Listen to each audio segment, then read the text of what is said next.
To our audience watching right now, this happened just moments ago. They're in Dover as the President and the First Lady attend the dignified transfer of the 3 U.S. soldiers that were killed in a drone attack. To our audience, we want you to know there's no problem with your volume. This is the way we are handed off this video of this dignified transfer in silence. And so it is playing out to you in silence. We're going to continue to watch.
Again, this is the President and the First Lady attending the dignified transfer of the fallen troops killed in the Jordan drone attack. This video is fed back to us in silence, as it always is for the dignified transfers of U.S. soldiers.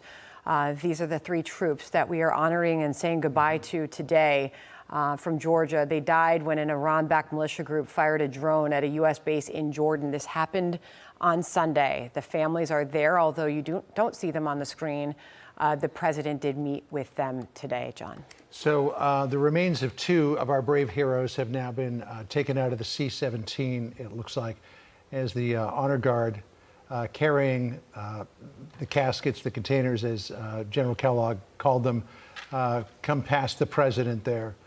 And they'll be taken in and handed off to the mortuary unit, as General Kellogg was talking about there at Dover. I don't see the families out on the tarmac, so I assume that they will receive the remains inside a building.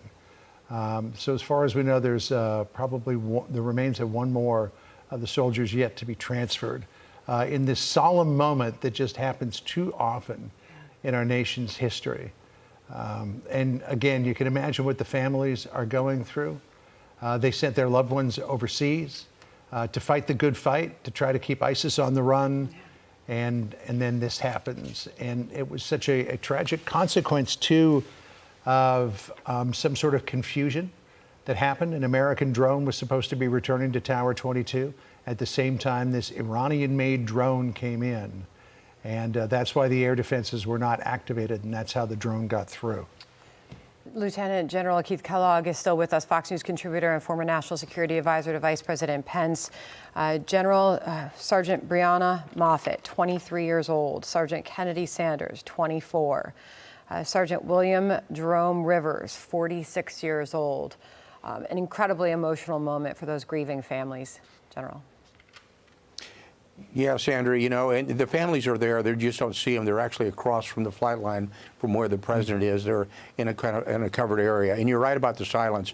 When those things happen, the dignified transfer, you can truly hear a pin drop because it's so quiet, and so when it's so well honored by the spectators that are watching it. And you know, it's kind of the frustration I get. You see this happening, and then you say to yourself, that's the reason why, to me, I say you make them pay a price for this, because the fathers and mothers of America, the sisters, they give us the American military. They're young men and women, and they expect us to not only honor them, but to protect them. And then if something happens to them, to make sure there is a price paid, that if you take out an American or go after an American, we are coming for you. And that needs to be said quite clearly. We don't start the fight, but we'll end the fight. So it's that cross you feel, both when you're at that ceremony, which is being humbled and watching it, but the internal rage you feel at the same time saying, there's going to be a price that has to be paid for this because we will not tolerate this. These people, these young men and women are too good to be thrown out in such a cavalier fashion, and we shouldn't let that happen. You know, General, we talk about the potential for a response by the U.S. military. We're 5 days out now, and there hasn't been a response. But the families of these fallen American heroes say that it doesn't matter what the response is going to be. This was the parents of Specialist Kennedy Sanders, who said, this is her mother, who said, however the U.S. decides to respond, it won't change our situation at all. So as we mull over and analyze and talk about what the potential response should include, these families are saying it doesn't matter what we do because their lives have been shattered and no response is going to put their lives back together. You know, John, it's a great comment. In fact, that's the reason I made that comment just a minute ago, where when you go into the holding area and talk to the families, it rips your gut up. I mean, it really does when you talk to them. But then it's incumbent upon us, or leaders, or the advisors, or the president as commander-in-chief. They're the ones who must make those decisions now, that that the adversary will pay a price for that. Because you're right, the families don't think like that, and they shouldn't, because they depend on the leadership and the advisors to make those hard decisions. So you almost have to block that out and say, "I've got it. Now we're going to attend to business," and leave the families alone. Let them grieve, and they're going to go through that process, which will be a timely process, and it's hard for them. And I know that. I've seen it up close and personal, and it's rough. General, if you could stand by with us as we continue to watch this dignified transfer of 3 U.S. soldiers. As we mentioned at the top of the hour, Jonathan Conricus, former IDF spokesperson, is here. You served in the IDF for over 24 years. You're now a senior fellow at the Foundation for the Defense of Democracies. You joined us throughout this war in Gaza.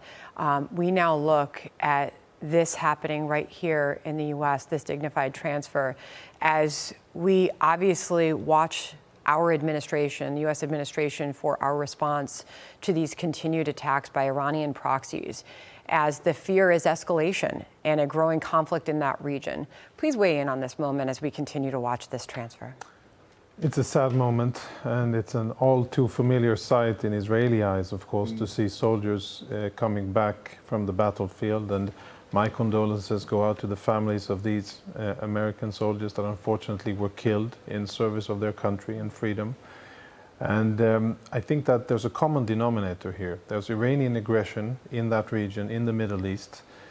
Israel is at the forefront of that aggression, but Israel isn't alone. And unfortunately, U.S. servicemen have also been attacked and have now paid this ultimate price. What we have learned in Israel is that the Iranians may be the best in the world at puppeteering and using proxy organizations to do their dirty work. But when it comes to fighting itself, they may not be all that good and as strong and as fierce as many people think that they are.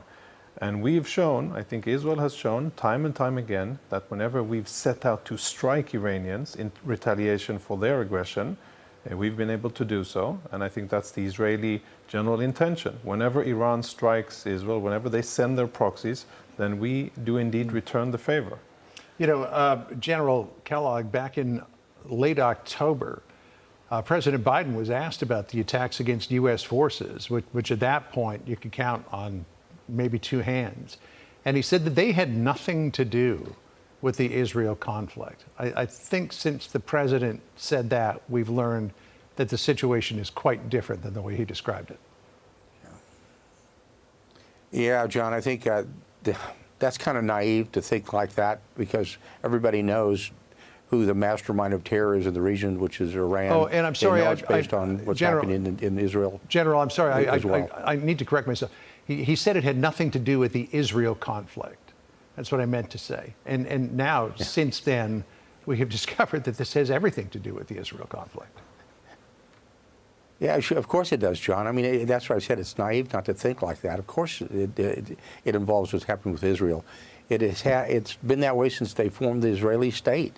And we just have to handle it and understand that, and understand there has to be some sort of deterrent set up. And, you know, you asked a question earlier about a delay. You know, the delay has been deliberate. I mean, they have thought their way through this and said, take their time to do it, because I know for a fact that target packages are made and they're ready to go immediately. And for down at CENTCOM with General Kurilla, who's a very good commander, you know that his intelligence teams constantly update target packages. A ship goes, an airplane goes, people move. So they keep that current. The delay is always the decision making. What are we going to do? It has nothing to do with the target in itself. General Kellogg, we are continuing to watch the transfer cases carrying these 3 American soldiers in Dover. As the President and First Lady look on, we're going to stop here in silence and watch some more together.